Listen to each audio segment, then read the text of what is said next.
Assalamualaikum warahmatullahi wabarakatuh. Selamat pagi semuanya. Gimana kabarnya hari ini? Selamat pagi Bu, Alhamdulillah baik. Oh, alhamdulillah baik. Ya, alhamdulillah. Senang sekali ya pagi ini kita dapat ketemu kembali dalam mata kuliah pemuliaan dan perbenihan tanaman. Nah, hari ini kita akan membahas satu pertanyaan yang sangat penting dalam pengembangan varietas, yaitu apakah suatu varietas yang unggul secara agronomis itu otomatis sudah siap diproduksi dan didistribusikan dalam bentuk benih atau belum. Nah, topik pembelajaran kita hari ini adalah desain varietas yang siap benih. Sebelum mulai, apakah suara dan slide dari saya dapat diterima dengan jelas? Sudah jelas, Bu, untuk suaranya dan slide-nya juga sudah terlihat, Bu. Oke, terima kasih Yunita. Jadi kita bisa mulai ya. Nah, sebelum masuk ke substansi, saya akan menjelaskan secara singkat posisi materi hari ini itu dalam RPS seperti apa.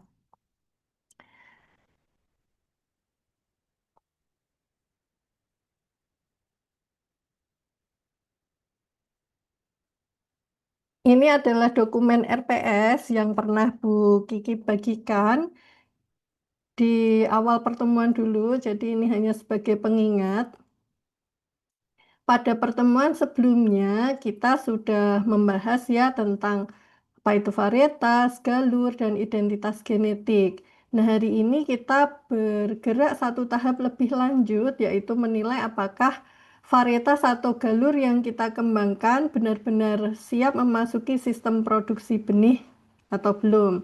Nah, setelah materi ini, kita akan melanjutkan pada integrasi hulu pemuliaan. Jadi materi hari ini itu merupakan jembatan atau penghubung antara hasil pemuliaan tanaman dan pelaksanaan produksi benih. Nah, Bu Kiki kembali ke PowerPoint sebentar.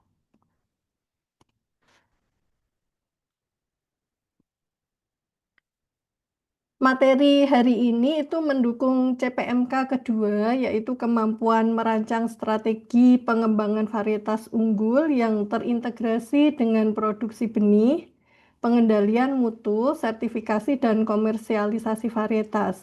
Nah, setelah mengikuti pembelajaran hari ini, kalian itu diharapkan mampu menilai kesiapan suatu calon varietas untuk diproduksi sebagai benih, kemudian mengidentifikasi faktor pembatasnya itu apa saja, dan merumuskan rekomendasi pengembangan. Nah, pembelajaran nanti akan kita lakukan melalui studi kasus. Saya akan memberikan sebuah kasus, kemudian kita analisis dan diskusikan bersama.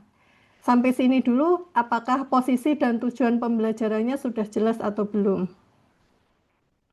Sudah jelas, Bu. Berarti hari ini kita tidak hanya melihat apakah sifat tanamannya itu unggul, tapi juga apakah varietasnya itu bisa diteruskan ke produksi benih gitu ya, Bu? Iya, betul sekali Yunita. Itu adalah inti yang akan kita dalami pada materi hari ini. Nah, oh iya, saya juga ingin mengingatkan tentang sistem penilaian mata kuliah kita. Ini asalnya dari dokumen rubrik penilaian. Dulu Bu Kiki pernah menyampaikan juga. Saya bukakan.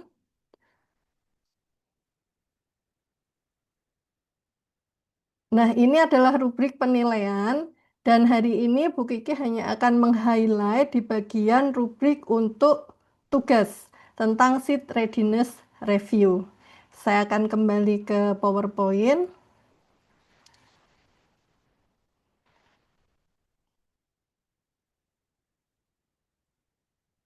Jadi di mata kuliah kita itu ada penilaian untuk aktivitas partisipatif memiliki bobot 10%. Nah, proyek studi kasus itu punya bobot 50%, sedangkan UTS dan UAS itu masing-masing 20%.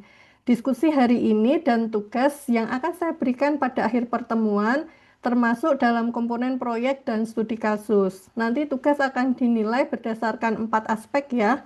Yang pertama itu ketepatan mengidentifikasi masalah, kemudian kedua kemampuan mengintegrasikan aspek pemuliaan dan perbenihan, ketiga itu argumentasi berdasarkan bukti, keempat itu kelayakan rekomendasi. Jadi nanti saya tidak semata-mata menilai apakah kalian menjawab siap atau belum siap. Bukan seperti itu, tapi saya akan lebih memperhatikan bagaimana kalian nanti membangun keputusan. Izin bertanya Bu Kiki. Ya, silahkan.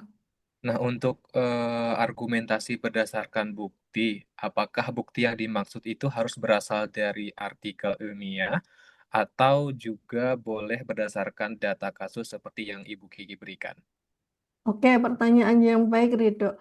Untuk diskusi hari ini, kalian menggunakan data yang terdapat dalam kasus dan prinsip ilmiah yang sudah dipelajari ya. Nah, untuk tugas selanjutan, kalian harus memperkuat analisis menggunakan referensi ilmiah atau sumber regulasi yang relevan. Jadi pendapat pribadi saja nanti belum cukup. Keputusan itu harus mempunyai dasar yang dapat ditelusuri. Baik, Bu Kiki, terima kasih. Oke, sekarang kita masuk ke substansi kuliah kita hari ini ya. Ini dalam pemuliaan tanaman itu kan kita biasanya menilai apakah suatu genotipe itu memiliki karakter agronomis yang bernilai. Contohnya punya daya hasil yang tinggi, kemudian adaptif terhadap lingkungan, tahan terhadap cekaman atau menghasilkan produk yang disukai pengguna. Namun keberhasilan pada tahap pemuliaan itu belum otomatis menjamin ya bahwa varietas itu dapat dikembangkan dan dimanfaatkan secara luas.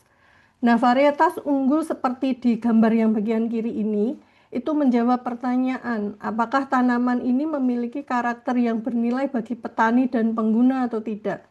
Nah, setelah itu ada pertanyaan nih yang sama pentingnya. Dapatkah keunggulan tersebut dipertahankan dan diperbanyak melalui benih atau enggak? Nah, agar siap memasuki ke sistem perbenihan, itu varietas harus memiliki identitas yang jelas dan dapat dipertahankan. Benihnya juga harus dapat diproduksi secara konsisten. Dia punya viabilitas dan figur yang baik, serta memungkinkan untuk pelaksanaan pengendalian dan penjaminan mutu. Selain itu, produksi benihnya itu harus layak juga secara teknis dan ekonomis. Jangan sampai kita menghasilkan varietas yang sangat unggul di peta penelitian, tapi benihnya sulit diperbanyak, mutunya tidak konsisten, atau bahkan terlalu mahal untuk disediakan kepada petani. Nah, jika seluruh persyaratan tersebut terpenuhi, varietas itu baru dapat bergerak menuju tahap pelepasan, kemudian sertifikasi, produksi, distribusi, dan akhirnya bisa diadopsi oleh pengguna yaitu petani. Jadi keunggulan genetik itu merupakan titik awal, tapi belum menjadi jaminan bahwa suatu varietas itu siap masuk ke sistem perbenihan. Nah, Bu Kiki pengen tanya pendapat Sheva ini. Menurut Sheva, apa yang mungkin terjadi jika pemulia baru memikirkan produksi benih setelah varietas selesai dikembangkan? Menurut saya, Bu, bisa saja muncul karakter yang sebenarnya itu unggul untuk produksi tanaman, tetapi menyulitkan produksi benih. Misalnya pembungaannya itu tidak serempak atau mudah rebah atau hasil benihnya juga rendah. Nah, Begitu. ya, betul Sheva. Nah, artinya karakter yang dibutuhkan dalam produksi benih itu seharusnya sudah dipertimbangkan sejak proses pemuliaan, bukan baru setelah varietas itu selesai. Gitu ya. Nah, Nah, mungkin saya ada juga yang tanya? Ya, silahkan. bertanya, Bu. Berarti varietas yang sudah dilepaskan belum tentu langsung berhasil diadopsi ya, Bu? Jika ketersediaan atau mutu benihnya bermasalah. Tepat sekali. Jadi gini Alfia, pelepasan varietas itu merupakan satu tahapan penting, tapi keberhasilan akhirnya nanti juga ditentukan oleh kemampuan sistem benih menyediakan benih yang benar, benar dari varietasnya, punya mutu tinggi, kemudian tersedia tepat waktu dan dapat dijangkau oleh pengguna. Nah, karena itu benih itu dapat kita pahami sebagai jembatan antara inovasi genetik dan manfaat nyata bagi para petani. Oke, coba ya. Sekarang kita akan menggunakan pemahaman itu untuk analisis sebuah kasus. Kita akan melihat suatu galur harapan, kita namai GH10 gitu ya. Hanya unggul secara agronomis atau benar-benar sudah siap untuk dikembangkan melalui sistem perbenihan.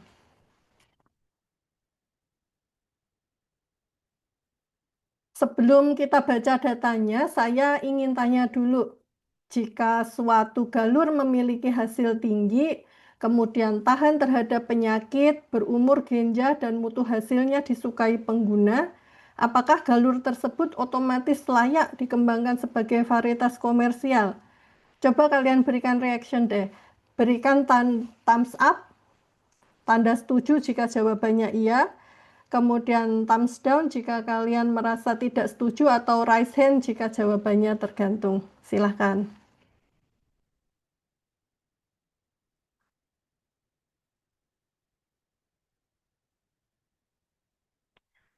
Oke, saya melihat jawabannya bervariasi. Ini Yunita memilih tidak setuju. Apa alasannya Yunita? Kalau menurut saya itu belum tentu, Bu. Jadi walaupun hasilnya tinggi, kita tuh belum mengetahui apakah tanaman tersebut tuh seragam dan apakah benihnya itu mudah diproduksi dengan mutu yang konsisten. Seperti itu, Bu. Oke, itu pendapat Yunita. Ini Rido raise hand berarti memilih tergantung. Tergantung pada apa ini? Baik, Bu, tergantung dalam hal ini adalah kemudian apakah karakter unggul tersebut stabil, kemudian juga apakah proses perbanyakan benihnya dapat dilakukan secara efisien begitu, Bu. Oke, tepat sekali. Nah, kita coba lihat kasusnya ya. Galur harapan GH10 itu kan punya potensi hasil tinggi. Dia toleran terhadap penyakit utama, kemudian umurnya relatif genjah dan mutu berasnya itu disukai oleh konsumen atau pengguna. Nah, namun ketika galur tersebut diperbanyak untuk menghasilkan benih itu ditemukan bahwa pembungaannya ternyata tidak serempak. Kemasakan benihnya juga tidak merata. Sebagian tanaman itu mudah rebah, bahkan figur benih menurun selama penyimpanan dan hasil perbanyakan benih itu relatif rendah. Jadi perlu saya tegaskan, ini cuma itu ya data simulasi untuk kepentingan pembelajaran saja ya. Coba saya tanya deh dari pendapat Sabita, dari informasi kasus ini, kira-kira persoalan mana yang pertama kali menarik perhatianmu, Sabita? Baik Bu Kiki. Jadi saya sendiri itu tertarik pada penurunan figur sama penyimpanan Bu. Nah, tetapi saya juga masih belum yakin apakah itu tuh menunjukkan persoalan varietas atau malah justru kesalahan dalam penyimpanan benih. Oke, sangat baik ya pendapatnya. Kita memang belum boleh langsung menyimpulkan. Jadi penurunan figur itu dapat berhubungan dengan karakter fisiologis, tapi juga dapat dipengaruhi oleh kadar air awal, kemudian kondisi penyimpanan seperti apa, kemasakan saat panen, dan juga proses pasca panen. Karena itu, kita membutuhkan data tambahan sebelum menentukan sumber masalah. Nah, salah satu keterampilan penting dalam pemuliaan itu adalah membedakan antara apa itu masalah genetik, fisiologis, dan juga manajemen. Bu, saya mau bertanya, Iya, silahkan eh, Syefa. berarti berarti tidak semua masalah yang muncul pada benih itu harus diselesaikan dengan melakukan seleksi ulang kan ya, Bu? Iya, betul. Jadi ada masalah yang mengharuskan kita itu kembali ke tahap pemuliaan. Ada yang masih dapat diperbaiki melalui teknologi produksinya dulu. Jadi enggak semua ya harus balik ke tahap pemuliaan, enggak. Dari teknologi produksi, panen, pasca panen, atau penyimpanan. Nah, nanti kita coba petakan sama-sama ya, biar nanti pemahamannya lebih baik. Nah, ini saya ingin menjelaskan tentang cara menilai apakah calon varietas siap menjadi benih atau belum. Nah, kita itu bisa menggunakan 4 dimensi ini. Dimensi pertama itu adalah kesiapan genetik. Kita itu pertama perlu memastikan bahwa varietas memiliki identitas yang jelas.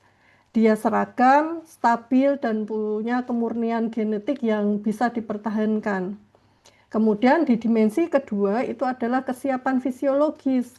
Benih itu harus memiliki viabilitas dan figur yang baik.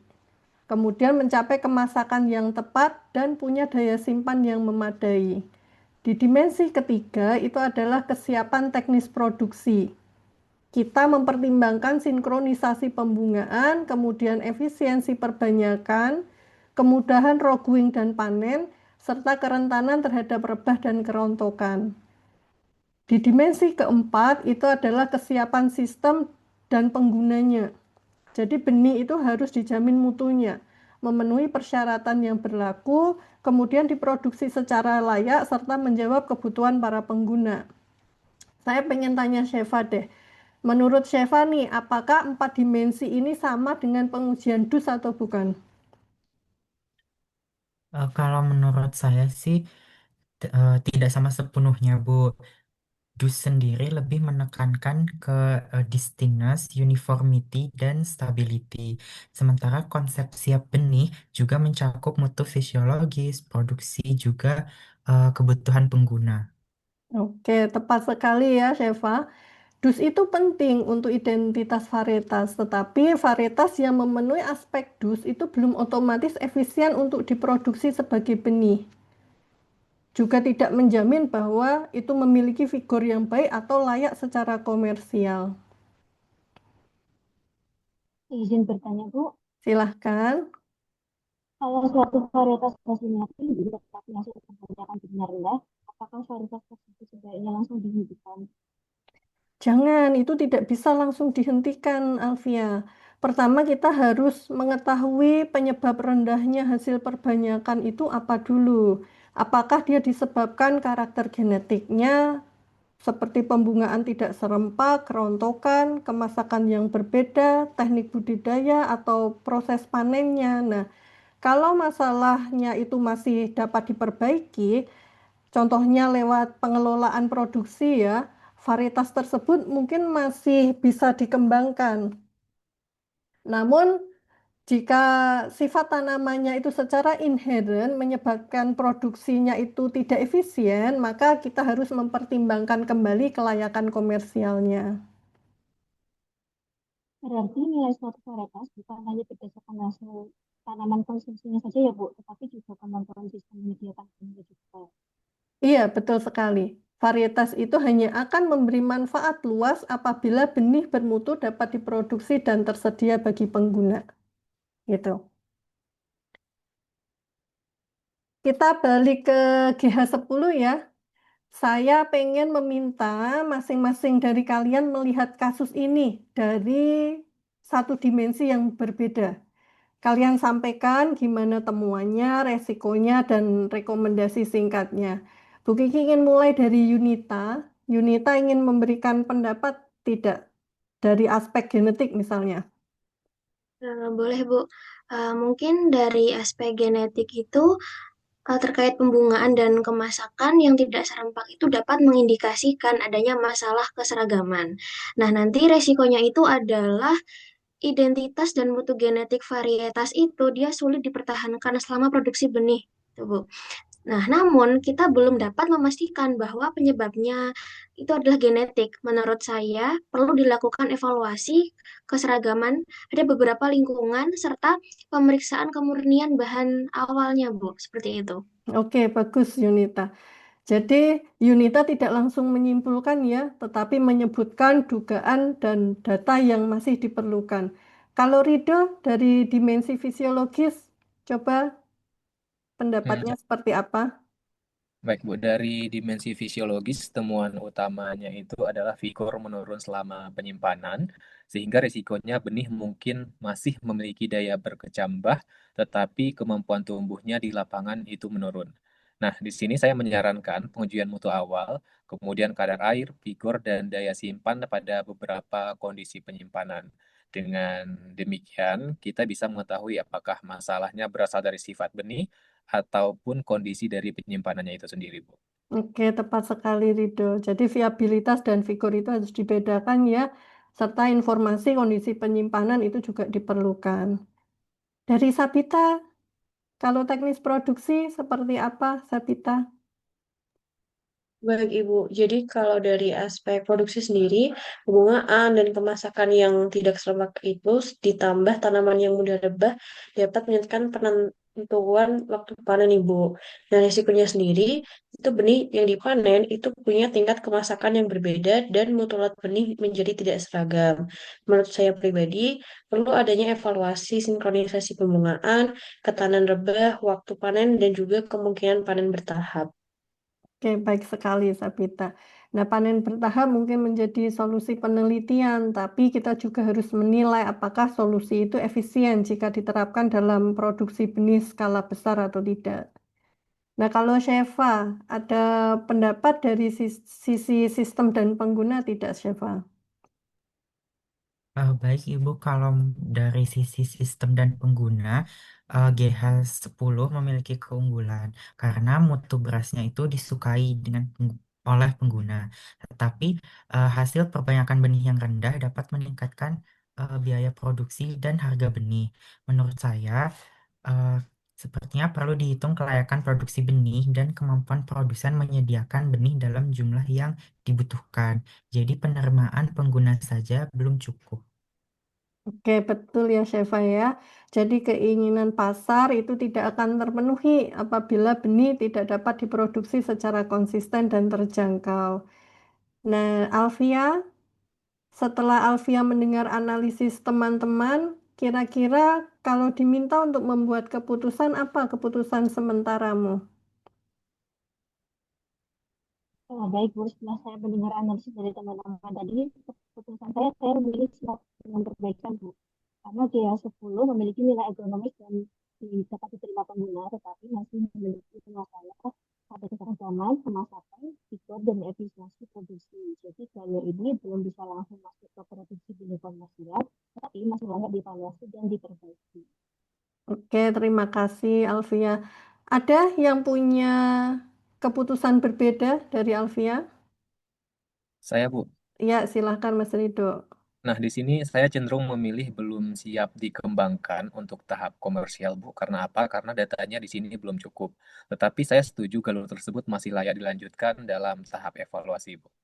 Oke, menarik ya. Sebenarnya perbedaan antara Alfia dan Rido itu lebih banyak pada penggunaan istilah sih. Jadi Alfia menyatakan siap dengan perbaikan, sedangkan Rido tadi menyatakan belum siap untuk tahap komersial, tetapi masih layak dievaluasi. Nah, secara substantif, itu kan artinya keduanya sepakat bahwa GH10 belum boleh langsung masuk ke produksi benih komersial, kan? Bu Kiki izin Ya, bertanya, silahkan eh, Sabita. apakah apakah dalam kasus seperti ini kita harus memiliki batas keputusan yang jelas untuk setiap tahapannya, Bu? Iya, harus. Dalam program pemuliaan itu sebaiknya terdapat decision gate atau kriteria keputusan pada setiap tahap. Misalnya sebelum calon varietas itu maju ke produksi benih untuk skala yang besar, itu harus ada kriteria minimal untuk keseragaman, stabilitas, hasil benih, mutu fisiologis, dan juga kelayakan produksi. Dengan begitu, keputusan itu tidak hanya bagus berdasarkan kesan bahwa varietas tersebut terlihat bagus, gitu. Oke, kita coba simpulkan bersama ya. Kita tadi sudah diskusi banyak sekali. Jadi kita simpulkan gini, jika masalahnya itu berupa ketidakseragaman genetik, itu stabilitas yang rendah atau karakter tanaman yang secara inheren itu menyulitkan produksi, maka kita harus kembali ke tahap pemuliaan. Nah, yang kedua, jika masalahnya itu ternyata berkaitan dengan isolasi, roguing, waktu panen, pasca panen atau penyimpanan, perbaikannya itu mungkin dilakukan melalui teknologi produksi benih. Dan ketiga, jika penyebabnya ternyata itu belum jelas, kita perlu nih melakukan validasi lebih lanjut. Contohnya pengujian figur, daya simpan, efisiensi perbanyakan, penerimaan pengguna, dan kelayakan ekonomi. Yunita, bisa berdasarkan diskusi kita ini, menurut Yunita, apa perbedaan paling penting antara varietas unggul dan varietas siap benih? Oke, Bu. Kalau yang varietas unggul, dia itu memiliki karakter tanaman atau hasil yang bernilai, Bu. Sedangkan untuk varietas siap benih, itu juga harus dapat dipertahankan identitasnya, diproduksi secara efisien, dijamin mutunya, dan tersedia bagi pengguna. Seperti itu, Bu. Oke, tepat sekali Yunita. Jadi ini pesan utama ya untuk pembelajaran kita pada pagi ini untuk materi ini. Jadi keunggulan genetik itu merupakan syarat penting, tapi ternyata itu belum cukup. Pemulia itu harus memikirkan sejak awal bagaimana varietas tersebut akan diperbanyak, dijaga mutunya, dan disampaikan kepada para petani. Begitu. Nah, sebagai asesmen ini, setelah pembelajaran kita, saya ingin memberikan tugas individu berjudul Seed Readiness Review. Jadi saya minta kalian pilih satu calon varietas dari komoditas yang digunakan dalam proyek kelompok kalian. Kemudian jelaskan karakter unggulnya, kemudian analisis kesiapan genetik, fisiologis, teknis produksi, serta sistem dan penggunanya. Nah, setelah itu tentukan apakah calon varietas tersebut siap dikembangkan, siap dengan perbaikan atau belum siap dikembangkan. Nah, berikan satu rekomendasi prioritas dan dukung analisis dengan minimal 2 referensi ya. Tugas ini nanti dibuat maksimal 2 halaman dengan format file PDF dan dikumpulkan melalui Elo. Sebelum pertemuan berikutnya, saya harap saya sudah mendapatkan file dari kalian, file tugas. Kemudian rubrik penilaiannya sama seperti yang saya jelaskan pada slide di awal. Ada pertanyaan? Saya izin bertanya, Bu, Iya, untuk apakah calon varietas yang dipilih itu harus varietas padi seperti G10 tadi ya, Bu? enggak harus Alfia. Jadi kalian bisa menggunakan komoditas dalam proyek kelompok kalian. Justru saya ingin melihat gimana kerangka ini diterapkan pada tanaman dengan sistem reproduksi dan produksi benih yang berbeda. Ada lagi yang tanya? Ibu, saya mau bertanya, Ya, untuk referensinya, apakah regulasi atau pedoman pengujian benih dapat digunakan, Bu? boleh Sheva. Kalian dapat menggunakan artikel ilmiah, buku, standar pengujian, atau regulasi yang relevan. Yang penting dipastikan sumbernya itu dapat dipertanggungjawabkan dan benar-benar bisa mendukung argumentasi kalian. Ada lagi? Iki, Ya, nah apakah tugas ini akan dibahas kembali pada pertemuan berikutnya? iya. Kita akan bahas untuk beberapa hasil analisis. eh, kita gunakan sebagai bahan diskusi pada pertemuan berikutnya. Oh iya, saya juga ingin mengingatkan bahwa di pertemuan berikutnya nanti kita akan mulai dengan kuis singkat ya.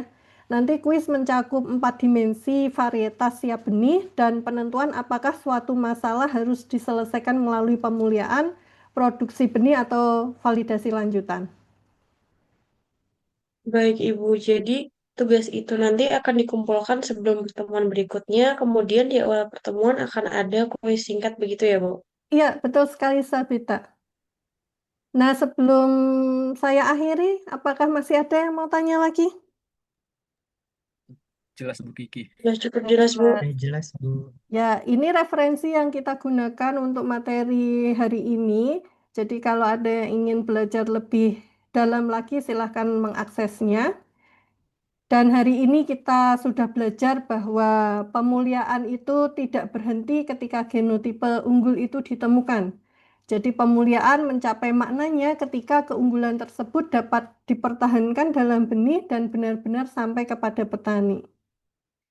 Itu ya, terima kasih sekali atas partisipasi dan diskusinya. Sampai bertemu pada pertemuan berikutnya dan saya ingatkan lagi jangan lupa mengumpulkan tugas melalui Elok dan mempersiapkan diri untuk kuis singkat. Semuanya selamat pagi, saya tutup. Wassalamualaikum warahmatullahi wabarakatuh. Waalaikumsalam Waalaikumsalam warahmatullahi wabarakatuh. Waalaikumsalam Terima warahmatullahi kasih, Bu. wabarakatuh. Terima kasih, Ya. Bu.